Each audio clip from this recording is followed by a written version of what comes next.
안녕하세요. 앱 생태계의 유용한 정보를 전달하는 유준범입니다. 애플 팟캐스트에 리뷰가 달렸습니다. 만나기 힘든 분들의 다양한 인사이트, 경험 공유해 주시는 팟캐스트 너무 좋습니다. 개인적으로도 좋은 내용에 자극, 영감을 받습니다. 모두 좋았지만 틴더 서가현 지사장님, 네이콘 이선진 대표님 방송 개인적으로 더 자극, 도움이 많이 되었습니다. 앞으로도 좋은 팟캐스트 인터뷰 부탁드립니다. 라고 꼼수 총수 화이링 님이 남겨주셨습니다. 저희 팟캐스트가 도움이 되셨다니 제가 행복합니다. 여러분의 별점과 리뷰는 이 채널이 지속할 수 있는 이유입니다. 그러니 구독, 별점, 리뷰 꼭 부탁드립니다. 오늘은 에드콜로니의 박인우 이사님 모셨습니다. 박인우 이사님은 다방면에 지식이 많으시고 세상 현상을 바라보는 시각이 좀 남다릅니다. 박인우 그가 생각하는 팀 관리, 게임, 세상 살아가는 법에 대해 들어보시죠. 그리고 에피소드 마지막에 박인우님이 공약을 하나 하십니다. 그 공약을 지키셨는지 안 지키셨는지 확인해 보세요. 참고로 저는 그 공약에 맞춰서 머리 스타일을 바꿨습니다.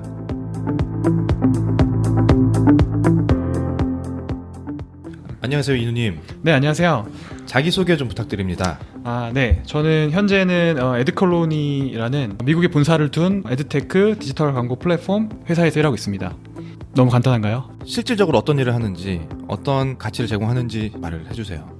주로 그 모바일 앱, 모바일 게임에 들어가는 광고, 비디오 광고를 통해서 한편으로는 퍼블리셔를 통해서 수익을 창출하고 한편으로는 그 퍼블리셔가 제공하는 광고 지면에 광고를 내보내는 광고주들과 같이 양쪽에서 일을 하고 있습니다.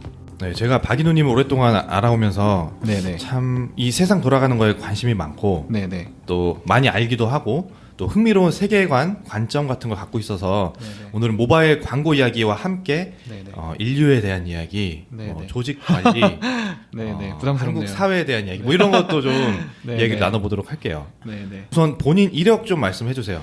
네. 저는 전공은 애니메이션 그래픽 쪽이었고요. 처음에 한 20대 초반에 웹툰을 그리기 시작했어요. 웹툰 시장이 있기 전에 당시 DC 인사이드 같은 플랫폼을 통해서 만화를 그리기 시작했는데 그때 뭐 일주일에 2-3번 정도 한 많게는 5번 정도 만화를 매일 업로드하고 근데 그런 계기를 통해서 그 피처폰의 모바일 게임을 만드는 회사에서 면접을 봐서 그래픽 디자이너로 처음에 제 경력을 시작을 했고요. 그 뒤로는 게임이나 모바일 UI 그래픽 디자인을 하다가 이제 운이 좋게 이제 싱가포르에서 해외에서 일을 하게 돼서 그 기회를 통해서는 프로젝트 매니저 그다음에 앱 이런 데서 시장이 열려서 그때 이후로는 모바일 게임 UA 마케팅 프로젝트 매니저를 또 한 4년 정도 했었던 것 같고 그다음에 2015년부터는 중간중간 같이 다녔던 에드콜로니에서 첫 매체 쪽에서 일을 하게 됐습니다. 네, 그리고 전에는 이제 엠넥스트라는 회사에 한국 지사에 있었고요. 얼마 전부터 다시 에드콜로니에서 경력을 시작하게 되었습니다.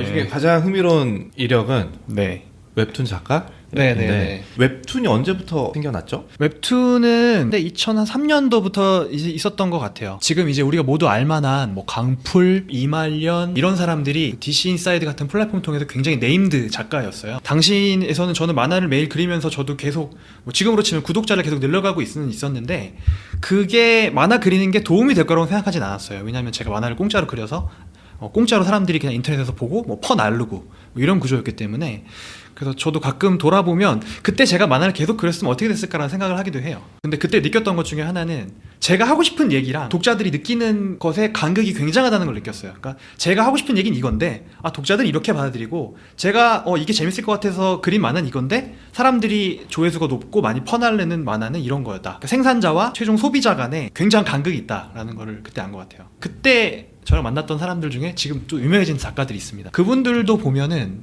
제가 그분을 잘 알고 그분이 하고 싶어하는 얘기가 뭔지는 제가 알 것 같아요. 근데 실제로 그분이 그린 여러 가지 만화 중에 히트한 만화들을 보면 그 작가분이 하려고 했던 얘기와 그 작가분의 고유의 스타일과는 별로 상관없는 그런 것들이 결국 뜨게 되는 것 같아요. 네. 많은 부분 그렇더라고요. 콘텐츠는 어쨌든 대중을 따라가야 된다. 그렇죠. 돈을 벌려면. 네. 그리고 특히 저희가 살고 있는 시대는 창작자와 소비자 간의 유통 구조가 거의 없어지고 있잖아요. 뭐 예를 들어서 웹툰도 그렇고 뭐 유튜브도 그렇고 바로 고민하지 않고 바로 해보고 뭐 거기서 자기가 하려고 하는 그 뭐 스타일이나 뭐 스토리나 이런 것들 계속 빠르게 수정해 나가고 어떻게 보면 이제 스타트업의 방식이기도 한데 그런 방식을 만화나 혹은 뭐 이모티콘, 뭐 유튜브 이런 데서도 빨리 적용하고 있는 것 같아요. 모바일 광고 이야기 좀 나눠보도록 하겠습니다. 네, 네. 요새 모바일 광고 단가가 얼마인가요? 그 단가는 그러니까 이게 제가 오케이. 네. 그러면 더 네. 스페시픽하게 네, 네, 네. 리워드 비디오 광고에 네, 네. 한국 기준 RPG 게임 광고를 집행할 때 PI 단가 어느 정도 돼야 좀 네. 볼륨이 나온다. 네.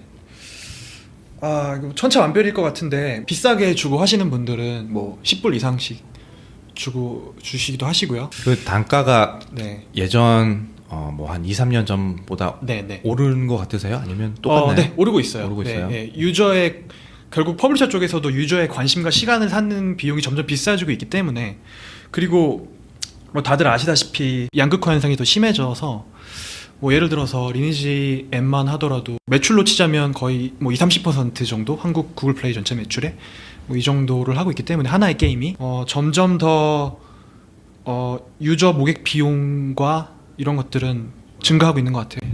에드테크의 미래를 예측한다면? 저희가 그 전 세계에서 기업 가치 순위로 보면 최근 한 10년, 20년 동안에 가장 빠른 상승세로 올라온 산업 분야 중에 에드테크가 있다고 보시면 될 것 같아요. 그래서 구글, 페이스북 같은 회사들은 거의 매출의 대부분이 광고 수익에서 나오고 있죠. 이쪽 방향으로 에드테크나 뭐 데이터 이런 쪽으로 가는 거는 확실한 것 같아요. 데이터라고 하는 강력한 무기를 통해서 시장에서 가치를 인정받고 사람들로부터 야 여기에 돈이 있어 이렇게 메시지를 던지거나 혹은 그렇게 주목을 받고 있기 때문에 여기에서 이 데이터라는 것에서 광고가 굉장히 큰 영역이기 때문에 앞으로도 시장이 커지거나 돈이 더 이쪽으로 몰리지 않을까 그런 생각을 하고 있습니다. 최근에 센서타워 보고서를 보고 거기에 대한 내용을 쓰셨잖아요. 그 네네네. 리포트를 보시고 가장 흥미로웠던 점 몇 가지만 좀 말씀해 주세요. 네. 그래서 앞으로 5년 동안 전 세계에서 일어날 앱 인스톨, 뭐 앱 시장에 대한 이런 전망치를 내놨는데 제가 가장 흥미로웠던 거는 어쨌든 전 세계에서 한국이 네 번째로 큰 시장이잖아요. 뭐 인앱 레뷰뉴나 혹은 아마 광고, 그러니까 모바일 쇼핑까지 포함한 걸로 치면은 한국이 못해도 네 번째로 큰 시장인데 미국, 일본, 중국 다음으로. 커머스 같은 경우는 인앱 퍼체스로 카운트가 안 되기 때문에 그렇죠. 그 그거는 외에죠. 어쨌든 인앱 매출만 봐도 네 번째로 네. 큰 시장인데 근데 그 센서 타워가 앞으로 이제 2019년부터 2023년까지를 내다본 그 리포트에는 한국에 대한 언급이 거의 없었습니다. 그 점이 되게 흥미로웠어요.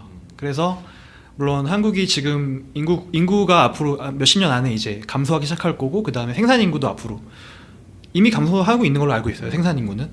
그렇기 때문에 그리고 이미 한국도 이미 모바일이든 뭐 성장이 이제 정체되고 있는 시장이기 때문에 그 센스타워 리포트에서 언급한 국가들은 앞으로 이제 떠오를 국가들 뭐 당연히 이제 인구가 이제 억 이상인 뭐 인도네시아, 브라질, 뭐 인도 이런 시장들에서 앞으로 그 앱 중에서도 여러 가지 카테고리가 있잖아요. 뭐 게임도 당연히 있을 거고 거기에 쇼핑도 있을 거고 구독 모델들 넷플릭스 같은 이런 앱들도 있을 텐데 각각의 앱별로 쉬는 국가들의 성장치와 예상에 대한 이런 리포트가 거기 상세하게 나와 있는데 뭐 예를 들어서 미국에서는 지난 몇 년 동안 구독 모델 뭐 넷플릭스 같은 구독 모델이 빠르게 성장했는데 제3세계에서는 그렇게 구독 모델이 성장하지 못할 거다. 미국이나 제1세계만큼은 뭐 이런 것들이 그래프나 그 센서타워 리포트에 담겨 있었는데 그런 부분 되게 재밌게 봤어요. 한국이 또다시 주목을 받으려면 통일이 돼야 되지 않을까요? 네. 지금 북한이 지금 자체 안드로이드 OS를 쓰고 있죠. 우리별 뭔가? 뭐 있다고 하더라고요. 네네네. 북한 인구가 2,500만 명? 이 정도 되나요? 네, 아무튼 그 정도 되는데 2천만 명, 2,500만 명. 그런데 일단은 통일 전에 안드로이드를 써야 되지 않을까요? 지금 그러니까 지금 북한에서 만든 자체 안드로이드가 아니라 진짜 그렇죠. 네. 그러면은 150%의 시장이 열리는 거죠. 네. 남한 플러스 북한 치면 네. 아주 반길 일입니다. 아 그렇죠. 네. 네. 근데 김정은은 아이폰 쓰지 않을까요? 김정은은 애플을 되게 좋아한다고 해요. 네. 그리고 김정은이 스팀 유저인 거 아세요? 그래요? 북한에서 스팀이 딱 하나 잡혀요. 그게 그래서 김정은으로 그런 자료가 있어요? 네, 언제 가서 본 것 같아요. 그래요? 예. 어, 네네네. 저도 그 북한에서 네네. 광고 호출 몇 번 본 적이 있어요. 저도 가끔 봅니다. 네. 네. 재밌게 보고 있습니다. 아, 네. 조직 문화에 관심이 많으신 걸로 알고 있는데 네네. 요즘은 어떤 생각을 갖고 계세요? 네. 저도 이제 직장 생활을 뭐 10년 넘게 하다 보니까 외국 회사에 다녀보고 또 외국에서 일도 해보고 했는데, 그러면서 이제 한국 조직 문화가 왜 이렇게 되고 이게 뭐가 문제고 또 어떻게 변하고 있는지 이런 부분에 관심이 되게 많이 생겼어요. 그래서 관련된 책도 좀 사다 보고 이런 정보들 인터넷에서 뭐 찾아보고, 그 다음에 글도 좀 써서 포스팅 같은 것도 좀 해보고 이런 욕심이 있는데, 그 한국 조직 문화를 말할 때 이제 빼먹을 수 없는 게 이제 연공서열제, 군대 문화, 존댓말 쓰고, 그 다음에 상대적으로 이제 여성과 남성의 기회 불평등이 좀 다른 나라보다 저는 좀 많다고 생각하거든요. 뭐 이런 여러 부분들이 있는데, 근데 저는 최근에 좀 주목하기 시작한 거는, 저보다 제가 지금 80년생인데 저보다 10살, 15살 정도 어린 친구들하고 같이 일을 해보면서 정말 많은 걸 느꼈어요. 저도 어떻게 보면은 한 발 차이로 저도 꼰대가 될 수 있구나. 뭐 이미 꼰대일 수도 있고요. 그런 생각도 되게 많이 하고, 그러면서 저보다 10살, 12살 어린, 14살 어린 친구들이랑 어떻게 일을 더 잘할 수 있을까, 이런 부분 고민하면서 느꼈는데, 근데 저는 드는 생각이 한국 조직 문화도 굉장히 빠르게 변하고 있거든요. 예를 들어서 한 100의 속도로 변하고 있다라고 하면, 지금 사회생활을 막 시작한 90년대생들 그 사람들의 어떤 변화 속도는 2배 이상 빠른 것 같아요. 네. 변화라고 하는 거는 적응 능력? 뭐 어떤 변화? 일단 적응하려고 하지 않은 것 같아요. 예를 들어서 저보다 15살 어린 친구랑 같이 일을 할 때 제가 그 친구를 땡기는 것보다는 제가 그 친구한테 맞추는 게 더 맞겠다는 생각을 최근 많이 했어요. 제가 알고 있던 것들, 제가 맞다고 생각했던 것들이 일단 틀릴 수 있다는 가정을 많이 해야 될 것 같아요. 예를 들자면 제 기분으로는 좀 싸가지 없게 하는 게 좋은 것 같아요. 저는 오히려 따질 것도 따지고 질문도 하고. 네. 네. 그래서 오히려 제가 일을 하면서 네. 그러니까 조직을 운영할 때 네네네. 나이가 많은 내가 네네네. 나이가 어린 사람들 네네네. 문화에 더 맞춰가는 게 네네네. 제가 이끄는 대로 저희 일이 잘 돌아간다고 생각되면 오히려 안 좋은 것 같더라고요.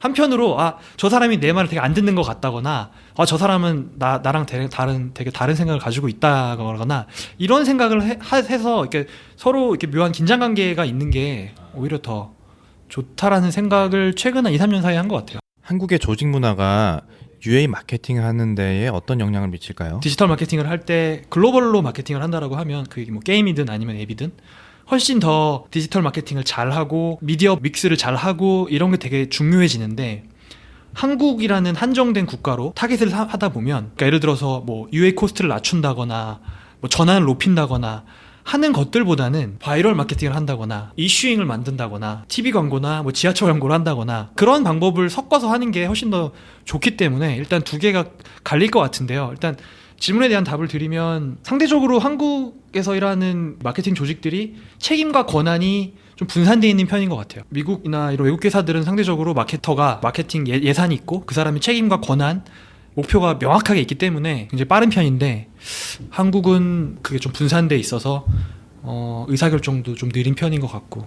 근데 물론 저도 게임 회사에서 마케팅을 해봤기 때문에 왜 그런지에 대해서는 저도 잘 알고 있어서. 왜 그런 거예요?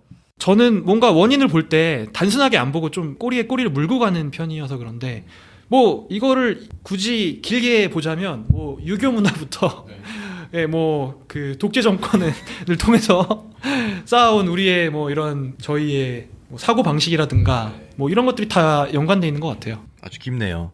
그러니까 제가 느낀 거는 네네. 한국은 너무 작아서 네네. 그냥 브랜딩 하는 게 UA보다 싸다.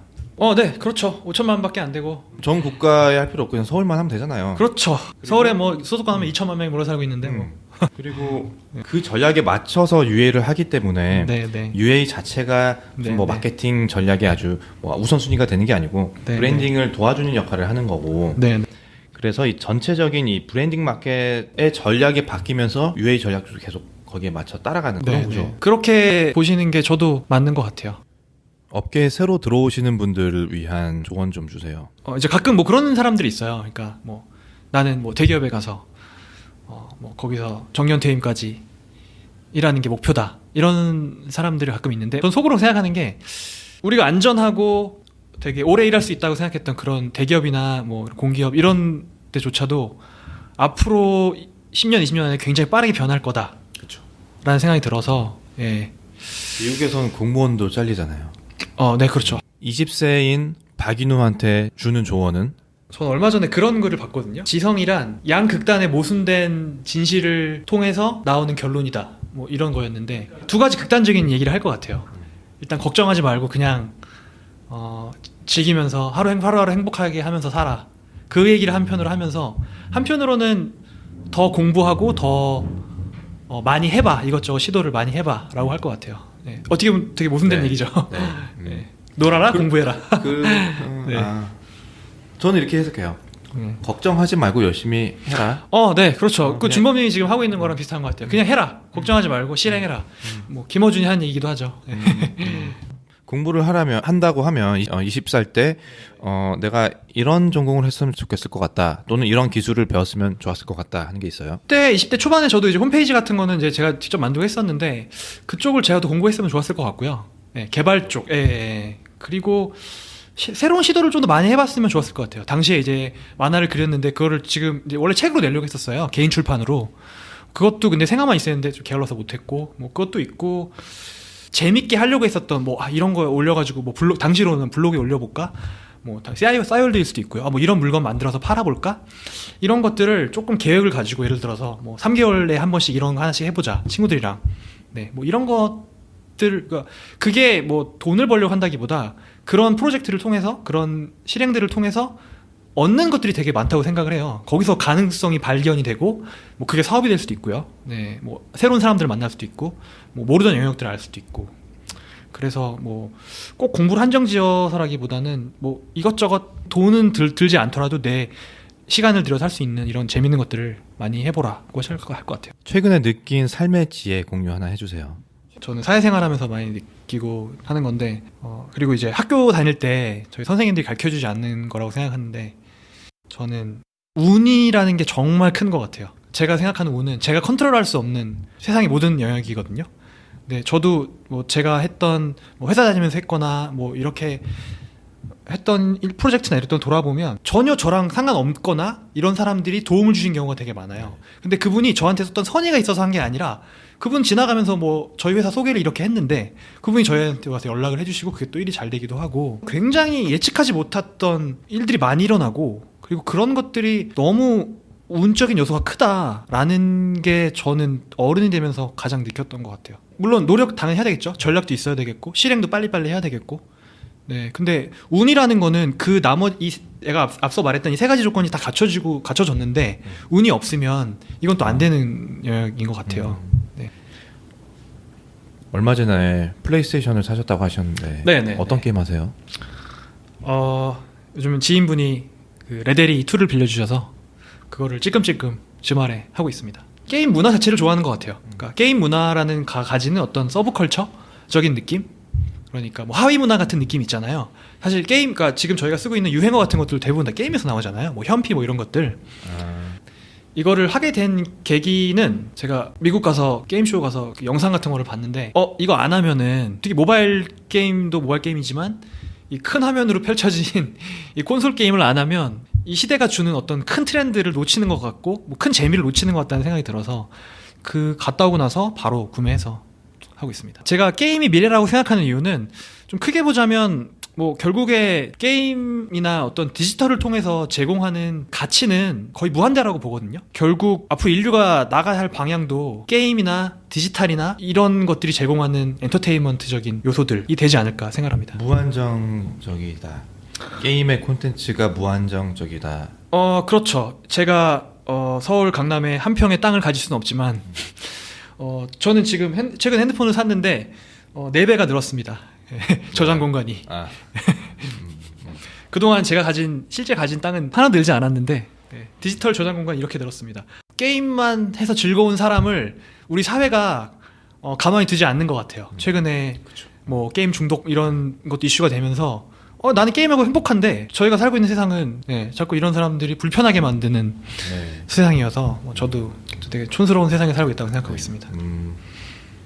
저희 업계에서 민우님이 인정하는 분은 그 만나기 전에 뭐 이렇게 밥이나 뭐 커피나 만나기 전에 저분 좀 아는 게 별로 없다라고 생각하는 분도 막상 만나보면 네, 특히나 이제 뭐 직장 생활이 뭐 예를 들어서 어느 정도의 연차가 생기신 분들은 나름의 인사이트와 경험과 이런 게 다 있으신 것 같아서 저는 모든 분들이 다 배울 게 있는 것 같아요. 너무 뻔한 얘기인가요?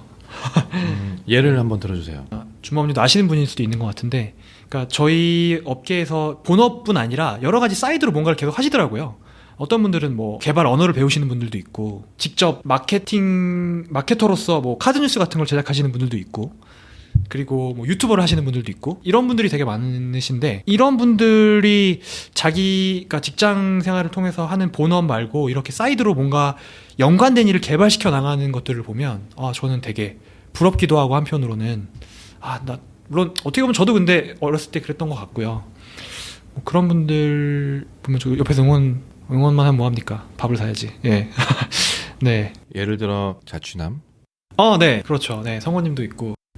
책을 많이 읽으시잖아요. 1년에 몇 권 읽으세요?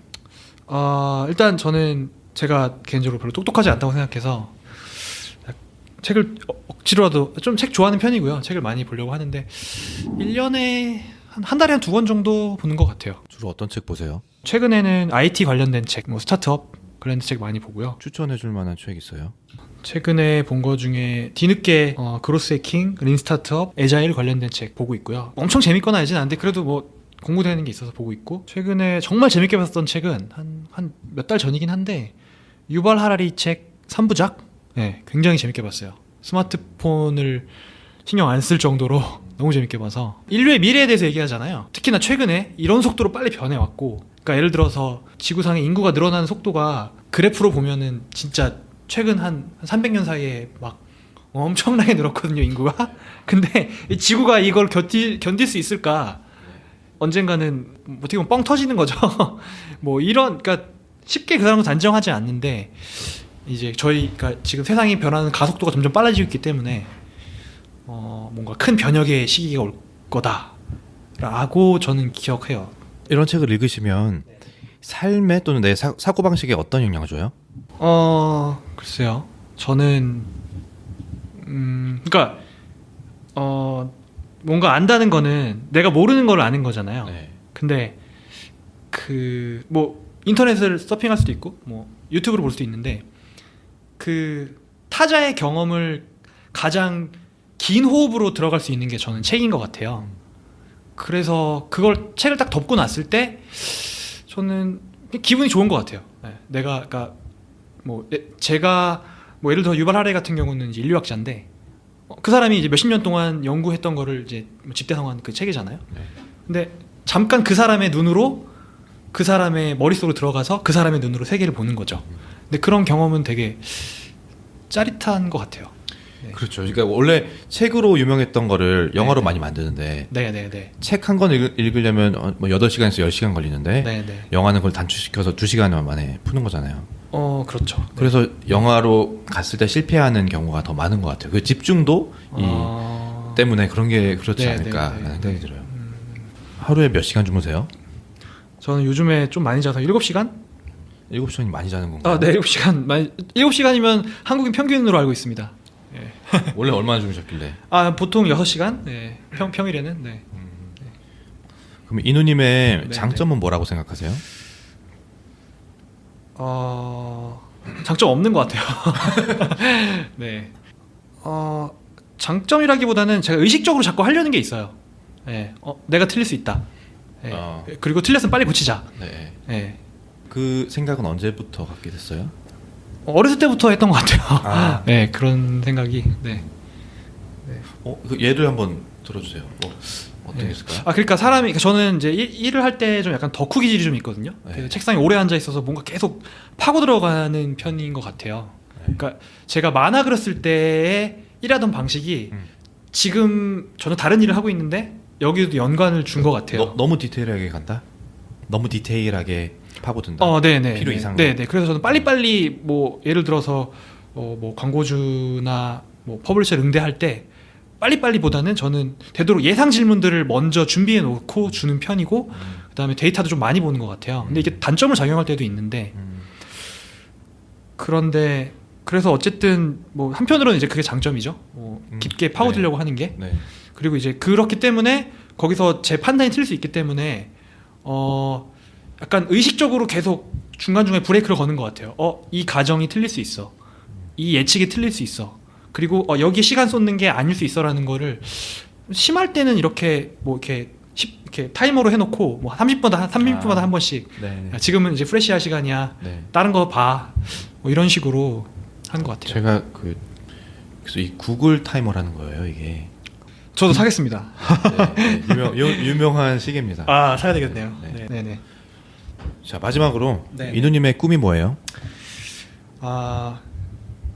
저는 지금 저희 세대가 그냥 제 또래 크게 보면 뭐 10년, 20년 다 밀레니얼? 포함해서 엄밀히 말하면 저는 밀레니얼이 아닐 수도 있는데 아무튼 제 세대가 살아가고 있고 앞으로 살아갈 이 세계는 이전에 인류가 한 번도 살아보지 않았던 선택을 하게 되는 그런 시대인 것 같아요. 뭐 예를 들어서 저희 부모님까지만 하더라도 당연히 결혼하고 당연히 애를 낳고 당연히 내가 노동을 해서 뭐 몸이 허락하는 한 건강이 허락하는 한 노동을 해서 돈을 벌어야 된다라는 게 거기에 어떤 질문이나 퀘스천 마크가 없었던 것 같아요. 근데 저희 세대는 이제 모든 것들이 질문을 던지기 시작한 것 같아요. 결혼 과연 해야 돼? 내가 애를 낳아야 돼? 내가 하기 싫은 일 하고 내가 별로 마음에 안 드는 회사 일을 계속 해야 돼? 이런 질문을 계속 하는 시대가 된 것 같아요. 네. 그래서 저도 이제까지는 뭐 성인이 되고 나서 대부분의 시간을 직장 생활을 했던 것 같은데 저도 뭐 언제가 될지 모르겠지만 몇 년 안에 그런 질문을 던질 것 같아요. 내가 건강하게 살아갈 수 있는 시간이 앞으로 20년, 30년밖에 안 남았어. 그러면 너 계속 뭐 이렇게 회사 다니면서 일을 할 거야? 네, 이런 질문을 던질 것 같고 네. 아마 그 질문의 답은 뭐 사업이나 아니면 뭐 제가 하고 싶은 일을 하게 되지 않을까. 웹툰 작가. 그럴 수도 있고요. 아니면 그때 그 시점에 가장 트렌디한 어떤 콘텐츠일 수도 있고요. 아니면 뭐 사업이 될 수도 있고 네. 그런 거를 반은 자의 반은 타의로 뭐 자의가 더 크긴 한데 하게 될 것 같아요.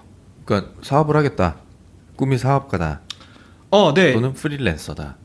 사업이 저도 요즘에 되게 생각 많이 하는 건데, 그러니까 저희가 살고 있는 이 시대가 가장 트렌디하고 가장 멋진 사람이 성공한 스타트업, 성공한 회사의 대표인 것 같아요. 그렇기 때문에 뭐 대부분 다 IT 관련된 창업하는 사람들인데 그렇기 때문에 우리가 그런 사람들한테 가서 앞으로 내가 어떻게 살아가야 될지를 묻고 더 크게는 앞으로 세상이 어떻게 될까를 묻잖아요. 네. 그렇기 때문에 저도 그 영향을 받는 것 같고요. 그래서 그렇게 성공한 사업가가 되기는 쉽지 않겠죠. 근데 저도 그런 비슷한 일을 하게 되지 않을까. 인류에 네네. 뭔가 변화를 주는 그런 사업가가 멋지다고 요즘 시대에는 그렇게 말하고 있고 네네네. 그렇죠. 그런 사람이 되고 싶다라는 건가요? 네. 근데 사실 사업이라는 거는 뭐 공익과 뭐 환경과 세계 평화를 위해서 하는 게 아니기 때문에 네네. 네, 뭐 돈 벌자고 하는 거기 때문에 뭐 좀 다른다고 생각하는데 근데 뭐 크게 보면 뭐 제가 의미 있고 제가 재미있는 일을 뭐 조만간 하게 되지 않을까 뭐 네. 그런 생각을 가지고 있습니다. 네네. 정말 좋아하는 일이 뭐예요? 정말 좋아하는 일은 그때 만화 그리고 네. 만화를 통해서 사람들이 제 만화에 피드백을 주시고 그때가 저는 제일 행복했던 것 같아요. 콘텐츠 크리에이터. 네네네. 근데 아마 이거는 준범님도 마찬가지고 다 비슷할 거라고 생각을 해요. 그런 특히나 이제 이제 인터넷 그 플랫폼을 통해서 내가 하고 싶은 얘기, 내가 하고 싶은 그 뭔가를 하고 그 사람들이 반응하는 거는 살면서 누릴 수 있는 가장 즐거운 것 중에 하나인 것 같아요. 그렇죠. 네. 오늘 시간 내주셔서 감사합니다. 네, 인터뷰 감사드리고 제가 이제 재능 기부처럼 네. 지금 준범님의 팟캐스트 대문이 너무 썰렁한 것 같아서 맞습니다. 네, 제가 늦어도 다음 주까지 네.